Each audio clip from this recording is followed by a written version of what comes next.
Bismillahirrahmanirrahim. Assalamualaikum warahmatullahi wabarakatuh. Pertama-tama yang saya hormati Bapak Abdullah Mubarak selaku dosen pengampu mata kuliah teori akuntansi dan teman-teman sekalian. Marilah kita panjatkan puji serta syukur kita kepada Allah Subhanahu wa taala yang telah memberikan rahmat dan nikmatnya kepada kita semua. Perkenalkan, kami dari kelompok 5 akan mempresentasikan hasil diskusi materi buku 2 bab 7 yang membahas mengenai laporan posisi keuangan. Perkenalkan, saya Lovina Putri Ginting selaku moderator yang akan memimpin berjalannya presentasi kali ini. Bersama teman saya yaitu Fidri Syawalia Dermawan, Fortunata Elfriudayun, Naisyahda Aisyah Jovana. Untuk mempersingkat waktu, mari kita langsung ke pembahasan pertama. Selanjutnya, pendekatan laporan posisi keuangan. Laporan posisi keuangan atau neraca merupakan laporan yang menggambarkan posisi harta, kewajiban, dan modal sebuah entitas. Ini menjadi gambaran kemampuan perusahaan. Dua elemen dasar bisnis adalah apa yang dimilikinya dan apa yang menjadi utangnya. Aset adalah sumber daya yang dimiliki bisnis. Umumnya 4 konsep penilaian yang populer digunakan. 1. Biaya historis. Ini mengukur biaya historis unit uang. 2. Harga masuk saat ini. Mengukur harga masuk saat ini yaitu biaya penggantian dalam satuan uang. Yang ketiga, harga keluar saat ini. Harga keluar saat ini mewakili jumlah uang tunai yang dapat atas penjualan aset atau liabilitas dapat dibiayai kembali. Yang keempat, nilai sekarang dari arus kas yang diharapkan. Nilai sekarang mengacu pada nilai sekarang dari arus kas bersih yang diharapkan akan diterima dari penggunaan aset atau arus kas keluar bersih yang diharapkan dan dikeluarkan untuk menebus kewajiban. Selanjutnya ada elemen aset dan kewajiban. Yang pertama ada elemen aset.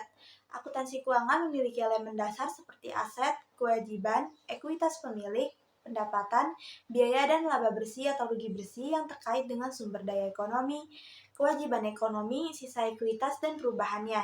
Aset mengacu pada sumber daya ekonomi suatu perusahaan yang diakui dan diukur sesuai dengan prinsip akuntansi yang berlaku umum. Aset memiliki karakteristik utama. Yang pertama ada manfaat ekonomi masa depan, yang kedua ada kontrol oleh perusahaan tertentu, yang ketiga ada terjadinya transaksi atau peristiwa masa lalu, dan yang terakhir ada transaksi dan peristiwa yang mengubah aset. Kedua ada elemen kewajiban. Kewajiban dapat didefinisikan sebagai kewajiban saat ini yang ingin dipenuhi oleh bisnis di masa mendatang. Kewajiban memiliki karakteristik yang pertama, terjadinya transaksi atau peristiwa masa lalu. Yang kedua, ada kebutuhan masa depan untuk mengorbankan aset. Yang ketiga, ada kewajiban perusahaan tertentu. Yang keempat, ada kewajiban dan hasil. Dan yang terakhir, ada penghentian tanggung jawab. Baik, selanjutnya saya akan membahas mengenai teori terkait ekuitas. Nilai ekuitas pemegang saham dalam sebuah perusahaan tidak bisa diukur secara terpisah seperti aset dan kewajiban. Nilainya tergantung pada pandangan subjektif atau pasar saat ini terhadap perusahaan. Nilai ekuitas tergantung pada metode pengukuran aset dan kewajiban serta prosedur akuntansi. Ekuitas pemegang saham mencerminkan pandangan agregat dari hak kepemilikan. Ekuitas hak pembatasan tergantung pada konsep ekuitas yang digunakan. Baik, selanjutnya saya membahas mengenai teori ekuitas. Konsep atau teori ekuitas yang berbeda dapat diuraikan sebagai berikut. 1. Teori kepemilikan. Di bawah teori kepemilikan, entitas adalah agen, perwakilan, atau pengaturan melalui mana pengusaha, individu, atau pemegang saham beroperasi. Yang kedua, teori entitas. Dalam teori entitas, entitas atau perusahaan bisnis dipandang memiliki keberadaan yang terpisah dan berbeda dari mereka yang menyediakan modal untuknya. Ketiga, teori dana. Teori dana tidak menekankan baik pemilik maupun entitas, tetapi sekelompok aset dan kewajiban terkait serta pembatasan yang mengatur penggunaan aset yang disebut dana. Dana hanyalah sekelompok aset dan kewajiban terkait yang dikhususkan untuk tujuan tertentu yang mungkin atau mungkin tidak menghasilkan pendapatan. Yang keempat, teori ekuitas residual. Teori ekuitas residual adalah sebuah konsep di antara teori hak milik dan teori entitas. Kelima, teori perusahaan.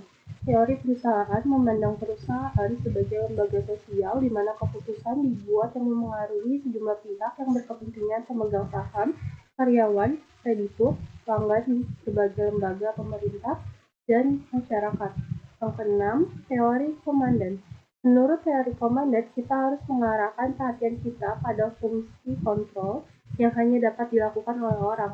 Unit pengalaman dan sudut pandang yang diambil harus dari seseorang atau sekelompok orang yang memiliki kekuatan untuk menyebarkan sumber daya. Kesimpulan, laporan posisi keuangan atau neraca menggambarkan posisi harta suatu perusahaan dengan menggunakan berbagai konsep penilaian seperti biaya historis, harga masuk saat ini, harga keluar saat ini, nilai sekarang, dan arus kas yang diharapkan. Dalam konteks akuntansi, aset merupakan sumber daya ekonomi yang diakui dan diukur berdasarkan prinsip akuntansi yang berlaku. Sementara, kewajiban adalah kewajiban saat ini yang ingin dipenuhi oleh perusahaan di masa mendatang.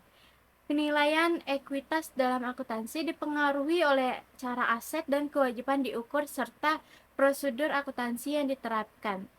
Ekuitas pemegang saham mencerminkan pandangan keseluruhan terkait hak kepemilikan.